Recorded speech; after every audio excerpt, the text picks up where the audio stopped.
salah. Bukan dia yang salah. Memang yang datang kacau majlis lah yang salah. Tapi wali-wali Allah ni mereka akan terus refleks pada diri dulu. Saya, kalau ada orang tak puas hati, mana kau tak puas hati mesti sebab ada buruk aku buat. Jadi dia reflect dia dulu, bukan dia reflect akhlak buruk orang tu.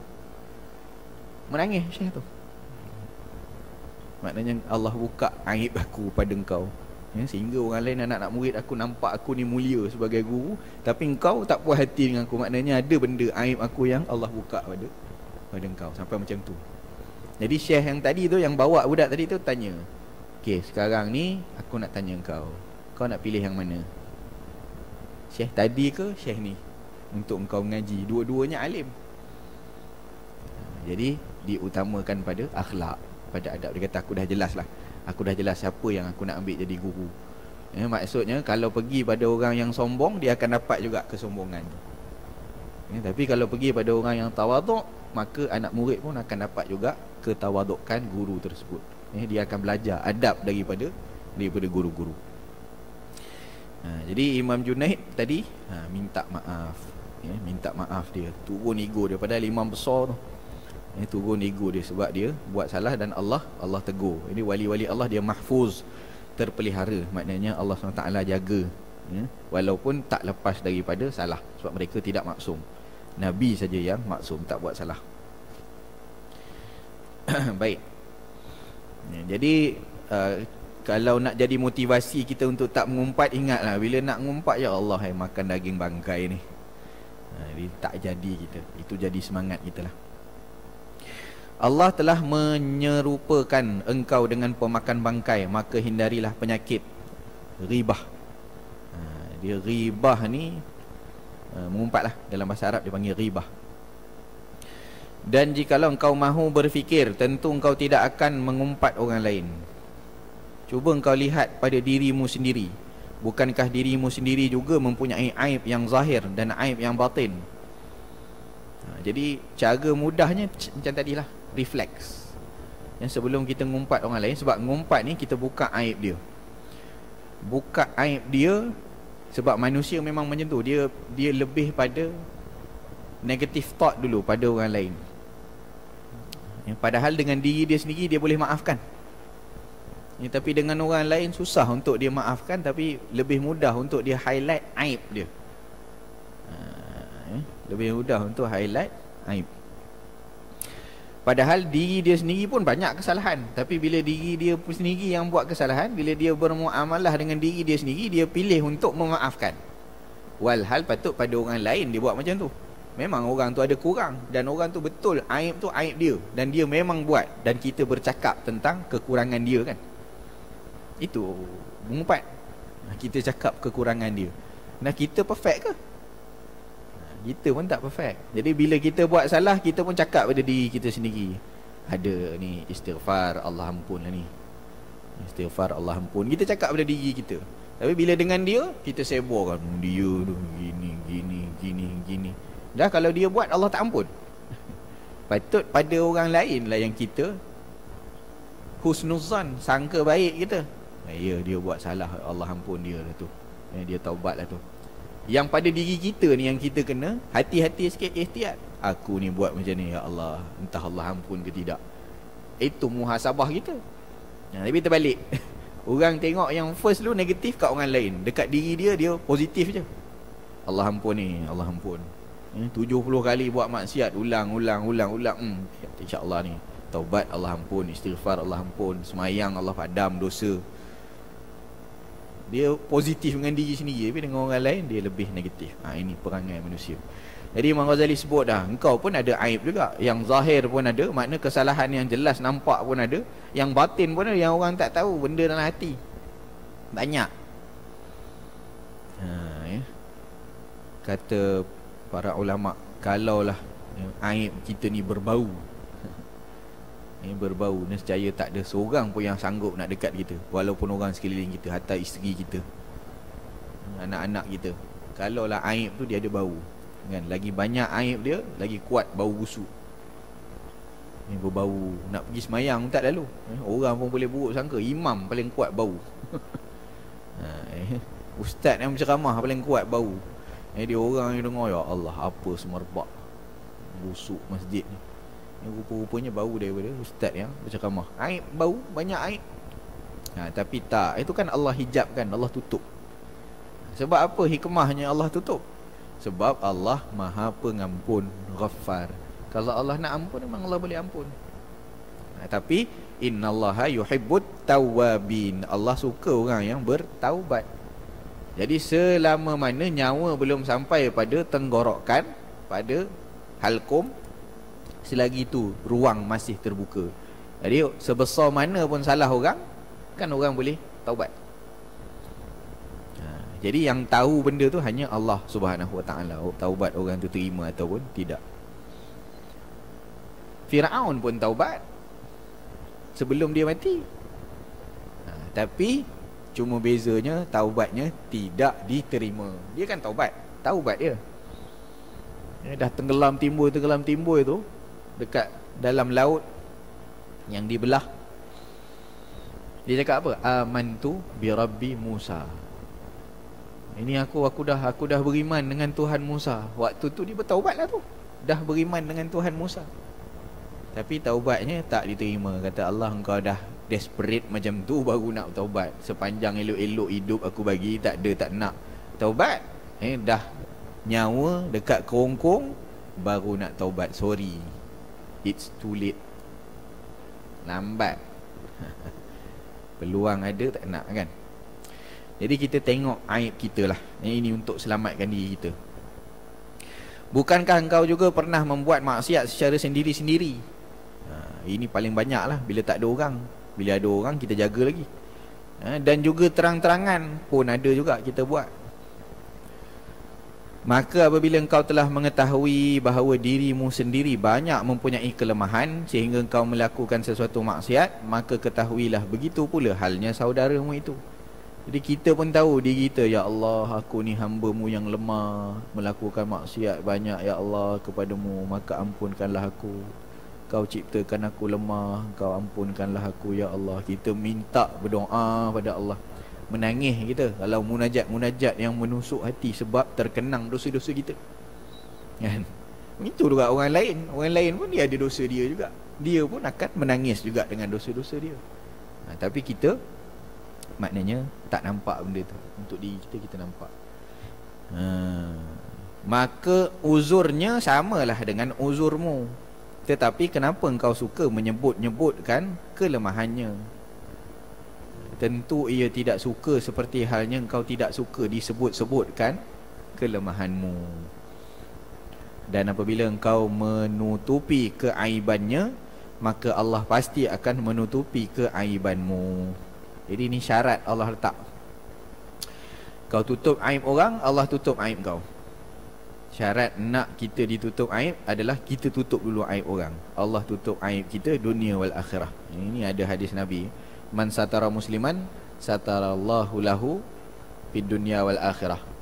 Siapa yang tutup aib seorang muslim, maka Allah tutup aib dia dunia dan akhirat.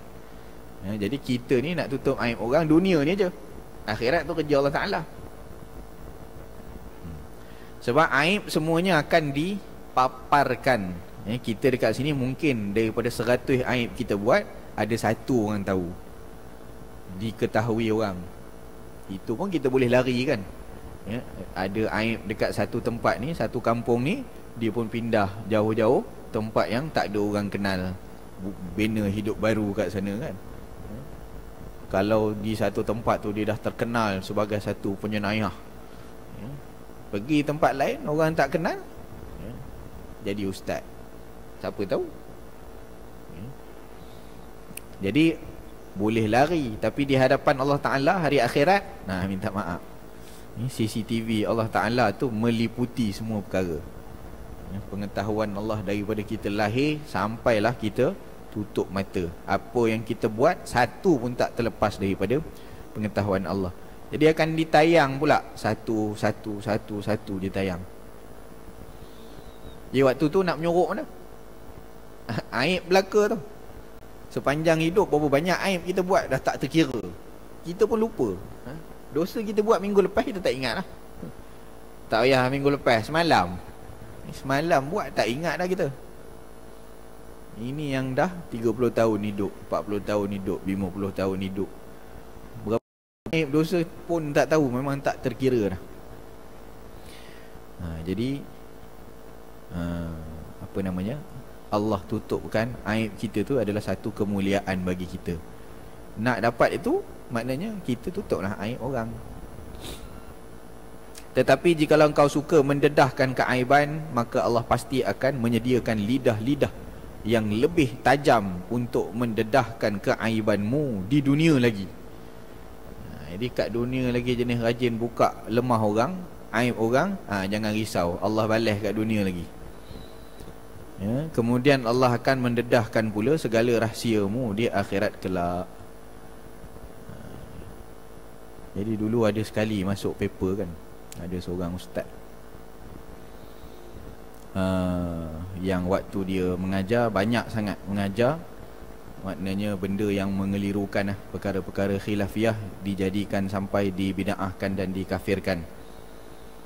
Ya, jadi ada seorang wanita yang mengaji dengan ustaz tu, balik rumah dia jadi dingin dengan suaminya. Sebab apa yang dia faham daripada pelajaran dia dengan ustaz tu, ya, yang buat kepada perbuatan-perbuatan ini adalah pelaku bid'ah. Jadi dia anggap suaminya pelaku bid'ah dan dia dingin dengan suaminya, padahal dingin dengan suami itu bid'ah. Ya. Mana boleh dingin dengan suami bid'ah, kena taat. Jadi akhirnya dingin, tak layan suami. Suami tak ada apa-apa masalah pun, cuma suami pergi baca Yasin malam Jumaat aja. Buat apa, baca tahlil, pergi hantar kubur baca talqin. Perkara khilafiyah. Dia tak suka suami dia buat benda-benda itu sebab dia dah mengaji kan. Mengaji macam benda macam itulah. Akhirnya apa yang berlaku, wanita ni sebab dingin dengan suaminya ditangkap khalwat dalam kereta ataupun dalam hotel, saya tak ingat, dengan ustaz tadi. Akhirnya dengan ustaz tu, ya kan, jauh terus jadinya, macam tu. Jadi lidah-lidah yang begitu tadi, maknanya dalam pengajarannya caci maki ijtihad ulama-ulama terdahulu yang benda-benda khilafiyah. Dia tak setuju dengan pandangan ulama dulu yang mengharuskan kepada perkara macam tu, jadi dimakilah. Orang ni tak alim, orang ni tak erti, orang ni jahil hadis, mengata belaka ke ulama-ulama dulu. Ya? Allah balas macam mana? Tengok, satu dunia maki dia pula, ya? Bila tertangkap aib dia macam tu. Itu kan Allah buka aib dia tu, sebenarnya aib lah tu, ya? Boleh jadi je orang lain pun buat kesalahan yang sama, ya, tapi dia kantoi, Allah buka aib dia. Jadi akhirnya apa maknanya, dia caci mungkin beberapa orang saja daripada ulama silam berkenaan perkara tu, ya, tapi satu dunia, satu Malaysia nampak, ya, apa yang dia buat. Lalu orang pula, ya, Allah sediakan lidah-lidah yang tajam untuk mendedahkan keaiban dia pula. Itu dunia dah kena tanggung malu dah, malunya aku. Kemudian Allah akan mendedahkan pula segala rahsiamu di akhirat kelak. Itu lagi teruk lah. Dunia ni kalau Allah dah buka, akhirat tu akan lebih teruk lagi, di hadapan seluruh makhluk di padang mahsyar nanti. Yang dekat sini mungkin orang yang baca paper je yang tahu kan, benda yang viral. Orang yang tengok WhatsApp aja yang tahu. Tapi kalau di padang mahsyar, seluruh makhluk, tak ada yang terlepas daripada melihat kepada dosa-dosa kita. Jadi benda-benda macam ni lah kita kena beringat ke diri kita lah. Seandainya kau melihat dirimu bersih daripada dosa, baik zahir ataupun batin, bab ngumpat panjang kan, dan kau melihat dirimu bersih daripada segala keaiban, baik yang berkenaan dengan urusan agama ataupun urusan dunia, maka ketahuilah bahawasanya kejahilanmu terhadap dirimu sendiri itu adalah sejahat-jahat kejahilan. Jadi dia tak rasa berdosa, ni lagi problem. Ngumpat dah, aku buat ni betul, dia rasa dia bersih. Ya kan, aku cakap yang betul, kita kan nak ambil, nak buat pengajaran. Oh, sebutnya sedap, ya, tapi rupanya memang kehendak dia saja suka buka aib orang. Dia rasa betul. Nah, ini lagi masalah. Imam Ghazali kata sejahat-jahat kejahilan. Tidak ada aib yang lebih besar daripada seseorang yang menganggap dirinya bersih daripada segala dosa dan kesalahan. Itu pun aib dah. Ya. Aib ni apa? Aib ni satu benda yang kita tak nak orang tahu ataupun kita tak nak orang tengok. Itu aib lah. Ya, aib. Kalau daripada segi tubuh badan kita, kemaluan kita kan. Ada orang nak jaja tayang mengata-kata, tak ada, kita malu. Kalau orang nampak, orang tengok, kita malu. Ya, jadi aib perkara yang memalukan kita. Jadi tu kita nak tutup aib tu.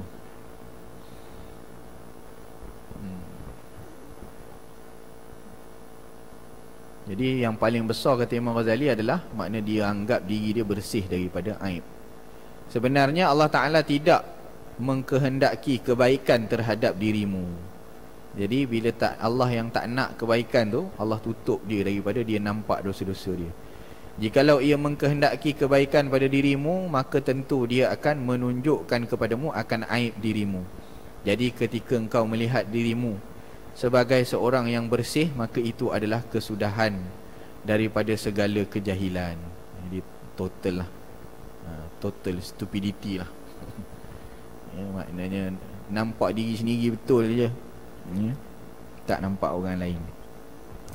Kemudian seandainya engkau memang benar pada sangkaanmu bahawa engkau orang yang tidak mempunyai keaiban, maka banyak-banyaklah engkau bersyukur pada Allah. Dan mengapa pula engkau mahu memaki orang lain dan mempersendakan kesalahan mereka? Bukankah perbuatan ini juga termasuk di antara keaiban yang besar pula? Di sini ada tambahan. Kita sebutkan beberapa perkara yang mengharuskan seseorang mengumpat. Beberapa, sebenarnya ada banyak. Jadi Imam Ghazali sebut dalam Ihya, panjang cerita. Okey, jadi ini kita panggil mengumpat yang dibenarkan, bukan sunat. Ada orang sebut mengumpat sunat. Tak sunat, sunat dia dapat pahala. Ya. Ada beberapa keadaan mengumpat yang dibenarkan. Yang pertama, ketika mengadukan hal kezaliman orang lain terhadap diri kita di hadapan hakim dan seumpamanya, maknanya pihak autoriti lah, maka kita bolehlah mendedahkan keaibannya bila diminta. Ya, pergi mahkamah kan kena sebut apa salah orang kan. Dia buat masalah dengan saya gini. Ya, kalau dalam masalah rumah tangga, hakim minta jelaskan lah apa yang berlaku ni, ya, sampai nak minta cerai ni, ya, sampai cerai jatuh talak 3 sekaligus ni, apa ceritanya. Jadi kan dia buka aib. Suami saya ni, saya tak tahan 20 tahun hidup dengan dia. Dia picit ubat gigi belah atas. Jadi geram picit ubat gigi belah atas. Tiap kali saya masuk nak gosok gigi, saya tolak daripada bawah ke atas. Dia sedap je picit ke atas, masuk bawah balik ubat gigi. Saya pun tolak balik ke atas, dia pun picit ke bawah balik. Bergaduh pasal ubat gigi sampai bercerai-berai. Hidup dah 20 tahun pasal ubat gigi bercerai. Ini sebenarnya benda lain lah tu, ya, dia pun tak nak cakap dekat mahkamah. Jadi ada benda-benda lain. Jadi waktu itu maknanya buka keaiban dibenarkan untuk menyelesaikan masalah. Dia mengadu kan, pergi kaunseling. Kaunseling kan ada benda yang dia mengadu. Saya stres, ada perkara ni di tempat kerja, bos saya tekan saya, dia gini kan. Dia cerita tentang bos dia, nak minta kaunseling. Dah takkan tak cerita. Kaunselor minta, tolong, apa benda yang awak nak sebut tentang masalah awak? Saya stres tapi saya takut mengumpat, jadi saya tak nak ceritalah. Itu macam mana saya nak tolong bantu selesaikan, cari solusi. Ya.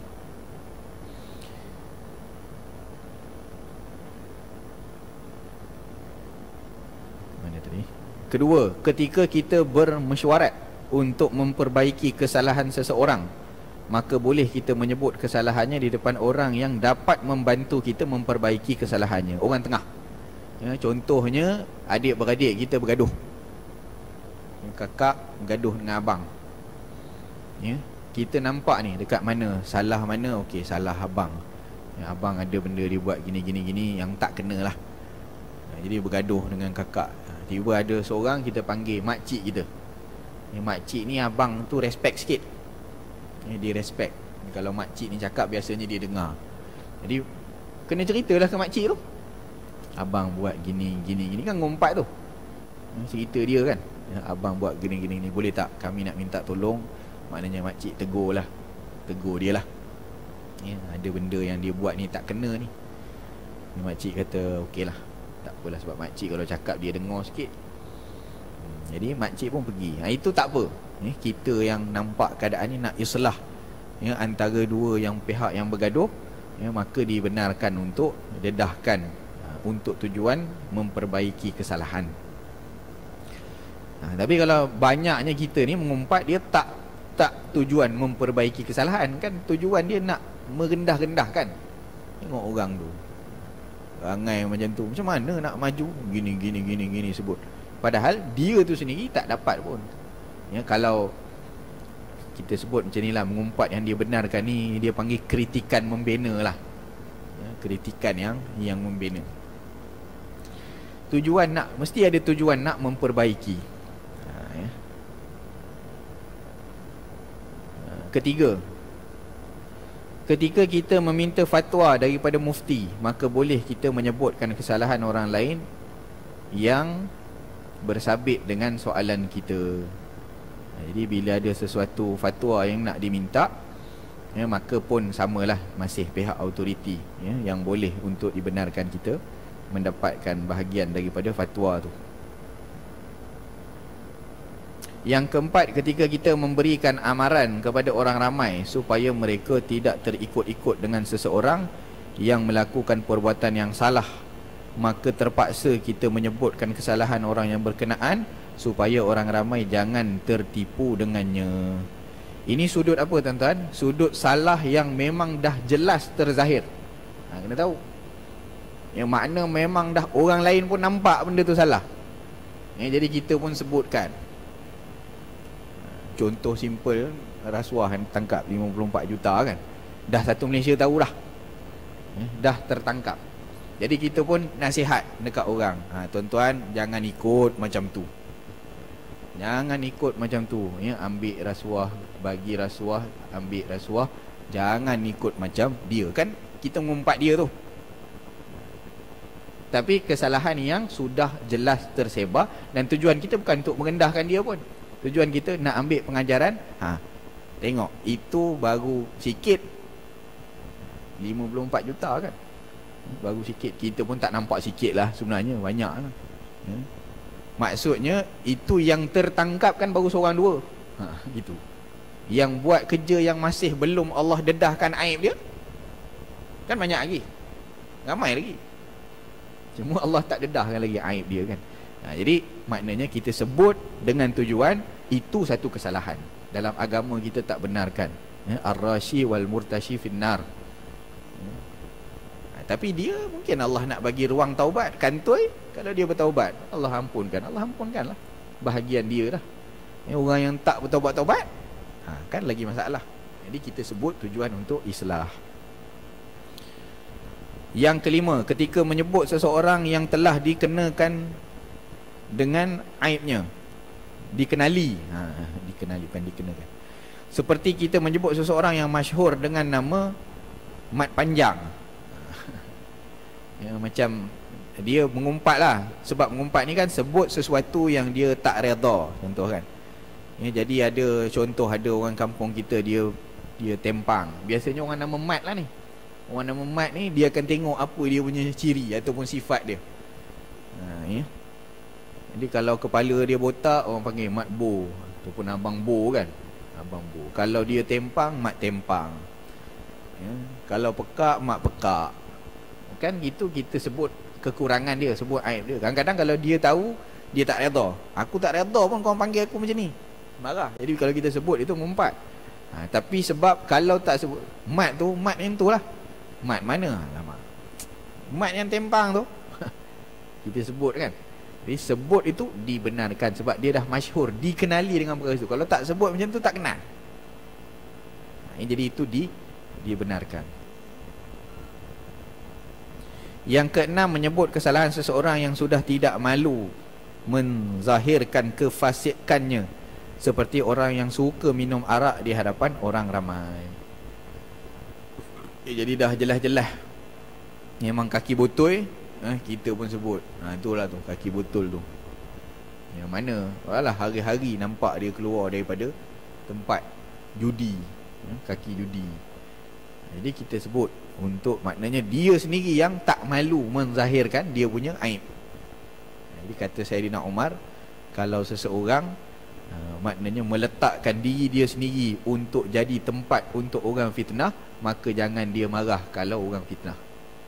Maknanya dia sendiri tak kisah, aku pun seronok je orang nak kutuk aku nak. Jadi kalau dia seronok bila orang kutuk, orang umpat, dia sendiri yang jadi asbab kepada orang mengumpat.